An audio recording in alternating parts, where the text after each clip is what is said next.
je vous parle de dirigeant du Japon, vous pensez à quoi? La première idée qui vient à l'esprit est probablement l'empereur du Japon. On parle quand même de la dynastie qui a régné le plus longtemps et de façon continue de toute l'histoire de l'humanité. Le Japon, c'est aussi le dernier empire encore debout au XXIe siècle, et ça c'est pas rien. Sinon, pour la période médiévale, vous songez peut-être plutôt au shogun, ce chef militaire qui tenait les autres seigneurs de la guerre sous son joug. Ou alors plus généralement de la classe des guerriers, qui dans son ensemble a tout de même gouverné le Japon pendant une grosse partie de son histoire. Mais saviez-vous qu'avant l'ère des samouraïs, avant l'ère des bushi, durant la préhistoire japonaise, une partie du Japon était un royaume gouverné par une reine prêtresse chamanique à laquelle on prêtait en son temps de nombreux pouvoirs? Aujourd'hui, grâce aux travaux des historiens et des archéologues, je vais vous présenter la souveraine du pays des Wa, la légendaire reine Himiko.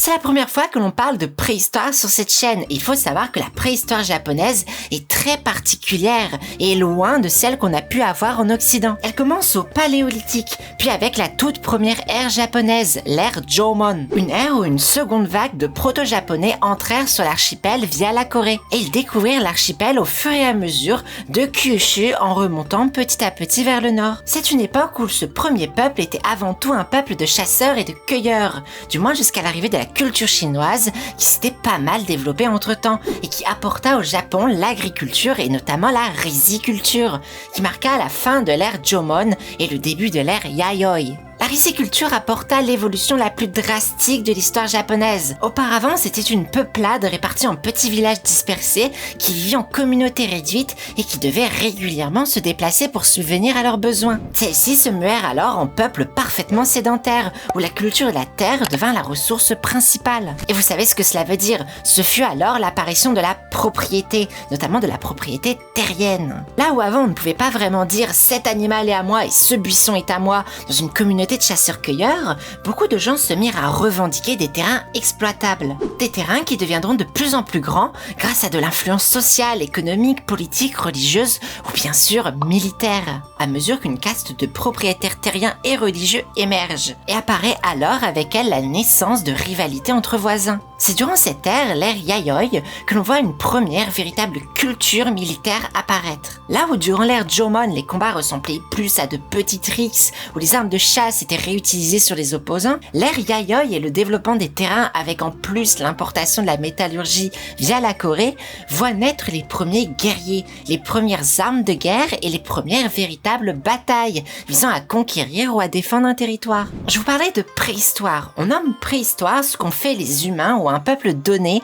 avant l'apparition de l'écriture pour qu'ils puissent commenter leur vécu. Une fois qu'on a l'écriture, on entre dans l'histoire à proprement dite. Le peuple de l'ère Yayoi n'écrivait pas, mais ce n'est pas pour autant qu'on n'avait pas d'écrits sur eux, puisque la Chine de l'époque, la Chine des Wei, nous a donné beaucoup d'écrits et de témoignages sur ce qui se passait dans l'archipel japonais de l'époque. Quand un peuple voisin parle par écrit de votre culture alors que vous n'avez vous-même pas développé l'écriture, c'est ce que l'on appelle la proto-histoire. C'est grâce à ces textes que l'on sait que le peuple habitant les îles de l'archipel de l'époque s'appelait les Wa, et qu'il désignait les îles du futur Japon par le nom de Yamatai. En réalité, ce Yamatai était une toute petite partie de l'archipel actuel, situé selon les historiens et archéologues dans le nord de Kyushu pour les uns, ou l'actuelle région du Kansai, plus précisément dans la préfecture de Nara pour les autres. D'ailleurs, les auteurs chinois commentèrent durant l'ère Yayoi les nombreuses fictions entre groupes de l'archipel, sous le nom de Wajin Soran, que l'on peut traduire par troubles et affrontements chez les Wa. On trouve tous ces termes dans les chroniques chinoises du nom de Histoire des Wa des Annales de Wei, dont je vous épargne la prononciation chinoise.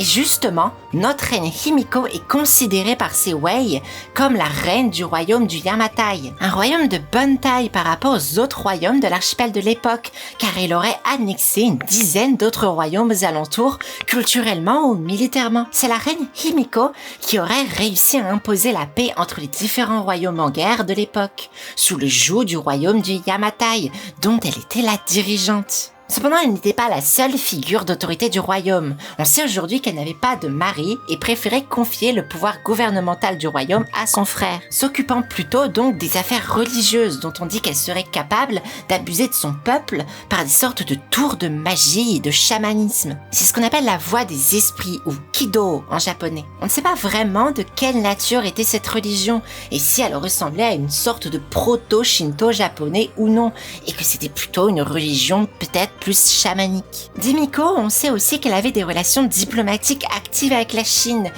des Wei, notamment en y envoyant des cadeaux comme des esclaves et du tissu. Une sorte de tribu donnée aux Wei pour que la reine Himiko puisse être reconnue par eux comme étant reine des Wa et amie des Wei. Cependant, on ne sait pas grand-chose de plus sur elle, malheureusement. Sa vie comme sa mort sont de grands mystères et ce personnage historique est encore au cœur de nombreux fantasmes et surtout de nombreux débats parmi les archéologues et les historiens. Par exemple, on ne sait toujours pas réellement où se situait le royaume du Yamatai. Certains pensent que le site de Yoshinogari, au nord de Kyushu, pourrait être ce fameux royaume du Yamatai, au vu des richesses retrouvées durant les fouilles réalisées sur le site, laissant deviner une ville absolument immense pour l'époque. Certains étaient tellement persuadés que Himiko avait vécu à Yoshinogari qu'une statue à son effigie a été dressée là et que des représentations en cire de la reine sont présentes sur le site, à destination des touristes. En réalité, cette erreur, entre guillemets, est possiblement artificielle et calculée. Les fouilles archéologiques sont souvent financées et rendues possibles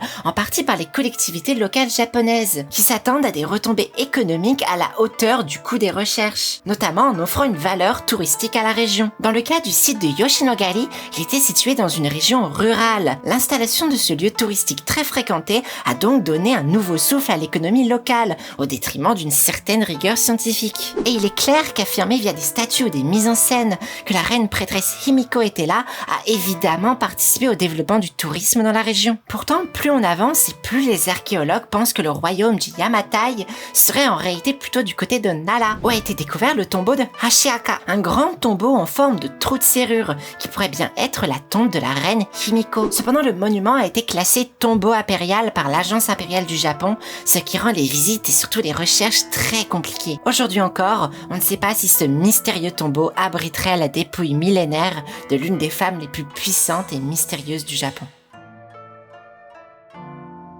Merci beaucoup d'avoir suivi cette petite vidéo, j'espère qu'elle vous a plu. Je remercie tout particulièrement les tipeurs sans qui cette chaîne n'existerait peut-être pas et j'invite ceux qui désirent me soutenir à faire un petit tour sur ma page Tipeee. C'est le premier lien en description, ça permet de faire vivre la chaîne. Merci beaucoup.